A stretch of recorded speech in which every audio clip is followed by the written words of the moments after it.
ഉത്തരവിനെ പക്ഷേ കേന്ദ്ര സർക്കാരിനേറ്റ തിരിച്ചടിയാണെന്നൊരു ഭാഗത്ത് വാദം സജീവമാണ്. അപ്പോൾ ഇതിനെ എങ്ങനെയാണ് ബി ജെ പി കാണുന്നത്? അല്ല, ഇതിനകത്ത് ഉത്തരവുകൾ സുപ്രീം കോടതികൾ ഇടുന്നത് അതിൻ്റെ മെറിറ്റ് പരിശോധിച്ച് അതിൻ്റെ കാര്യങ്ങളെക്കുറിച്ച് അവരൊരു അപഗ്രഥനം നടത്തി അതിൻ്റെ വാദം കേട്ട് അതിൻ്റെയൊക്കെ അടിസ്ഥാനത്തിലാണ്. അത് ഇപ്പം തന്നെ നിയമവിദഗ്ധനായിട്ടുള്ള അദ്ദേഹം പറഞ്ഞു, ഇതൊരു ഫൈനൽ വെർഡിക്റ്റ് അല്ല, ഒരു ഇടക്കാല വിധിയാണ്. സ്വാഭാവികമായിട്ടും നിയമമന്ത്രി തന്നെ അതിനെ സ്വാഗതം ചെയ്തുകൊണ്ട് അദ്ദേഹം പറഞ്ഞത് ഞങ്ങൾ ഉയർത്തിയിട്ടുള്ള ആശയത്തെ സുപ്രീം കോടതി ശരിവെച്ചു എന്നുള്ള അർത്ഥത്തിൽ തന്നെയാണ് അതിനെ അദ്ദേഹം പറഞ്ഞത്. അതിനകത്ത് അദ്ദേഹം പറഞ്ഞ 1-2 ഇപ്പോൾ സ്റ്റേയുടെ കാര്യം തന്നെ പറഞ്ഞപ്പോൾ താങ്കൾ തന്നെ സൂചിപ്പിച്ചു, 7-10 പ്രധാനപ്പെട്ട പോയിന്റുകൾ ഉന്നയിക്കുമ്പോൾ അതിൽ ഒന്നിന് പാർഷ്യലായിട്ടുള്ള സ്റ്റേയും ഒന്നിന് മാത്രമാണ് വ്യക്തമായ സ്റ്റേ എന്നുള്ള നിലയിലേക്ക് ഒരൊറ്റ കണ്ടന്റ് മാത്രമാണ് കിട്ടുന്നത്. ബാക്കി 7 കാര്യങ്ങൾക്ക് നോ സ്റ്റേ എന്ന് പറഞ്ഞുകൊണ്ടാണ് കോടതി മുന്നോട്ട് പോകുന്നത്. അപ്പോൾ സ്വാഭാവികമായി കോടതിക്ക് എന്തുകൊണ്ടാണ് ഇത്തരത്തിലുള്ള കാര്യങ്ങൾ ഇത്തരം ഒരു നിയമത്തിൻ്റെ ആവശ്യകത എന്താണ് എന്ന് കോടതിക്ക് കൃത്യമായി ബോധ്യപ്പെട്ടിട്ടുണ്ട്.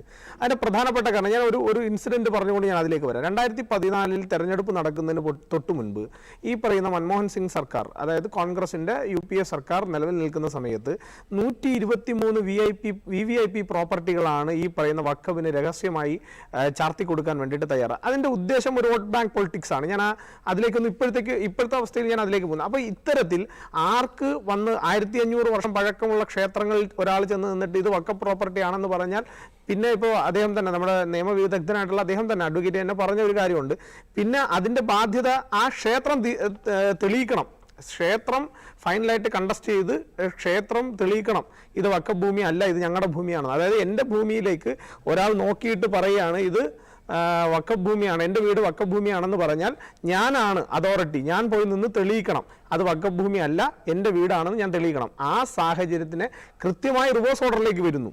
അത് ആ സാഹചര്യം എന്തുകൊണ്ടാണ് ഉണ്ടായത്? നമ്മളിപ്പോൾ കേരളത്തിൻ്റെ കോണ്ടെക്സ്റ്റിൽ നോക്കിക്കഴിഞ്ഞാൽ കേരളത്തിൽ 600 കുടുംബങ്ങൾ ഏറ്റവും തൊട്ടടുത്ത് ഇപ്പോൾ നമ്മൾ ഈ പറയുന്ന മുനമ്പം എന്ന് പറയുന്ന പ്രദേശത്ത് 600 കുടുംബങ്ങളാണ് ഈ വഖഫുമായി ബന്ധപ്പെട്ടിട്ടുള്ള വിഷയം. വർഷങ്ങളായി അവർ ജീവിക്കുന്ന ഒരു സ്ഥലം, അവരുടെ ആവാസ വ്യവസ്ഥയുമായിട്ട് ബന്ധപ്പെട്ട് അവർ വളരെ കാലങ്ങളായി ജീവിക്കുന്ന ഒരു പ്രദേശത്തെ ഒരു ദിവസം രാവിലെ അങ്ങ് വഖഫ് ഭൂമിയാണെന്ന് പറഞ്ഞു കഴിഞ്ഞാൽ എന്നിട്ട് അവരോട് പറയാണ് ഇത് നിങ്ങളാണ് തെളിയിക്കേണ്ടത്, ഇതിൻ്റെ ഉത്തരവാദിത്വം ആർക്കാണ്, ഇത് തെളിയിക്കേണ്ട ഉത്തരവാദിത്വം നിങ്ങൾക്കാണ് എന്ന് പറഞ്ഞ് അവരുടെ തലേ. അപ്പോൾ ഇത്തരത്തിലുള്ള കരിനിയമങ്ങൾ, അത് 1995 കോൺഗ്രസ് ആണ് ഈ കരിനിയമവും ഇത്തരത്തിലുള്ള വലിയ രീതിയിലുള്ള അധികാരം 2013-2014 അമെൻമെന്റിൽ കോൺഗ്രസ് ആണ് ഈ പറയുന്ന അമിതാധികാരം ഈ പറയുന്ന വഖഫ് എന്ന് പറയുന്ന സംവിധാനത്തിന് കൊടുക്കുന്നത്. അപ്പോൾ ഇതിൻ്റെയൊക്കെ ഉദ്ദേശം ഒരു വോട്ട് ബാങ്ക് പൊളിറ്റിക്സ് ആയിരുന്നു, അല്ലെങ്കിൽ അത്തരത്തിലുള്ള വിഭജനാനന്തരം നടന്നിട്ടുള്ള പല വിഷയങ്ങളും അതിനകത്തുണ്ട്. പക്ഷേ ഇതിനെല്ലാം കൃത്യമായി നരേന്ദ്രമോദി സർക്കാർ അതിനൊരു പരിഹാരം കാണുന്നതിന് തടയിടുന്നു.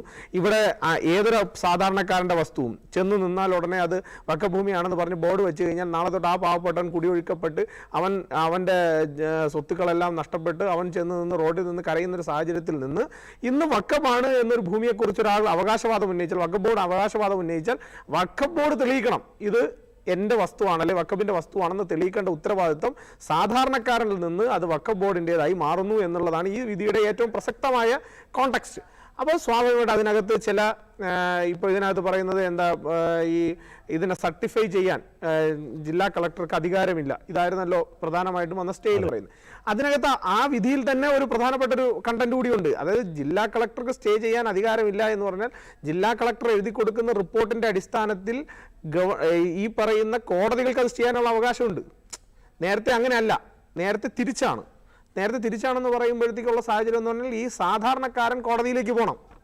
സാധാരണക്കാരൻ കോടതിയിൽ പോയി ഇതിൻ്റെ എല്ലാ റിപ്പോർട്ട് തയ്യാറാക്കേണ്ടത് സാധാരണക്കാരൻ്റെ ബർഡൻ ആയിരുന്നെങ്കിൽ ഇന്ന് തിരിച്ചാണ് ഈ പറയുന്ന വഖഫ് ബോർഡ് ഈ കാര്യങ്ങൾക്ക്. അപ്പോൾ ഇതിന് സംഘടിതമായിട്ടുള്ള ഈ നിയമം വരാതിരിക്കാൻ വേണ്ടിയിട്ട് നമ്മളൊക്കെ കണ്ടല്ലോ, മുത്തലാഖ് പോലുള്ള വിഷയങ്ങളിൽ പോലും ഇത്തരം സംഘടിതമായിട്ടുള്ള ചില ശ്രമങ്ങൾ നടന്നിരുന്നു. എന്നിട്ടും ഫൈനൽ വെർഡിക്റ്റ് അല്ലെങ്കിൽ ഫൈനൽ വിധി ആർക്ക് അനുകൂലമായിരുന്നു? അത് സാധാരണക്കാരന് അനുകൂലമായിട്ട്. ഒരിക്കലും കേരളത്തിലെ കോടതികൾക്ക് സാധാരണക്കാരനെ മാറ്റി നിർത്തിക്കൊണ്ടൊരു വിധി പ്രസ്താവിക്കാൻ വേണ്ടി സാധിക്കും. അതുകൊണ്ടാണ് കിരൺ റിജിജു വളരെ ഉത്തരവാദിത്വത്തോടുകൂടി പറഞ്ഞത് ഈ വിധി ഞങ്ങൾക്ക് യാതൊരു തരത്തിലുള്ള ഭയാശങ്കകളും ഉണ്ടാക്കുന്നില്ല, ഞങ്ങൾ വളരെ കൂളായിട്ടാണ് ഈ വിധികളെ